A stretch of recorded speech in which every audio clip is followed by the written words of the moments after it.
Getting a personality is like getting into Area 51 if the security guard was Helen Keller.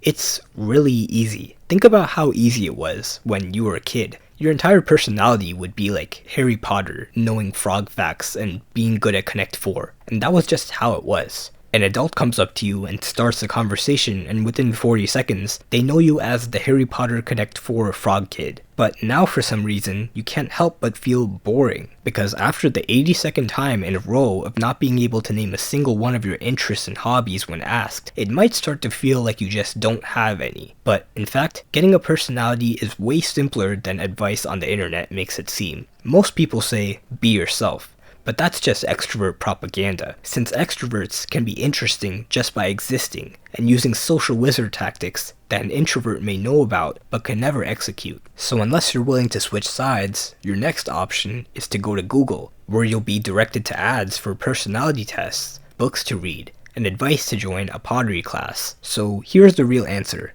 Personality can literally just be boiled down to the first few standout things people think of when they think of you. That kid who pushed you over on the playground in kindergarten? Mean. Sore loser. Always talks about WWE. That guy in cargo pants with exotic snakes who came to your school assembly to tell you snake facts? Cool. Dresses like Steve Irwin. Snake guy. Elon Musk.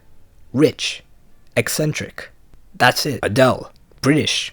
Good at singing. And probably really friendly. You'll notice that the more clear, memorable traits you can associate with someone, the more personality they'll seem to have. Now, what does that mean for you? It means that no matter how many cool trips you go on to other countries, or how many books you read, or how many pottery classes you take, none of these things by themselves will give you a personality. At least, not in the way you care about. What you care about is seeming interesting to people, having stuff to talk about, and having people remember things about you. And there's one easy way to do this. It's called the spike method. This is actually a trick used in college admissions to help regular students get into Ivy Leagues without needing to donate a building. So let's say you like cleaning. Yeah, cleaning. It's just an example. Trust me for a second. You think cleaning is relaxing. You think it's interesting. Now, imagine you spend a decent amount of time every day cleaning, learning about cleaning methods, reading up on the latest cleaning lore, watching cleaning videos, maybe even save up to get a pressure washer and the dirt on people's driveways for money. Literally in less than a month, you'll have put more experience into cleaning than 99% of people will ever have in their lifetime, which means the next time you meet someone, you will be known to them as the cleaning expert. That might not sound exciting, but watch this. So what do you do for fun? Oh, I'm really into cleaning. I've learned so many cool things the average person doesn't know. Oh, like what? You want to know the truth about robot vacuums? I've been feeling kind of bored lately. Not much to do. I can bring my pressure washer to your house and we could shoot the gunk off your driveway. Wow, that sounds pretty cool actually. What are you doing this weekend? I don't know, I'm probably gonna fold my clothes using the world's fastest folding method. That exists? Yeah, want to learn it? Now, I know what you might be thinking. That's not an interesting hobby. No one's gonna care.